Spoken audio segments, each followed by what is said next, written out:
গাজীপুরের কালিয়াকৈরে ত্রয়োদশ জাতীয় সংসদ নির্বাচন ও গণভোট 2026 বিষয়ক মত বিনিময় সভা অনুষ্ঠিত হয়েছে।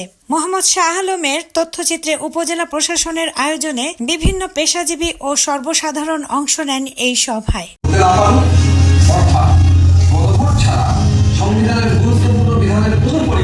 প্রধান অতিথি ছিলেন জেলা প্রশাসক মোহাম্মদ আলম হোসেন।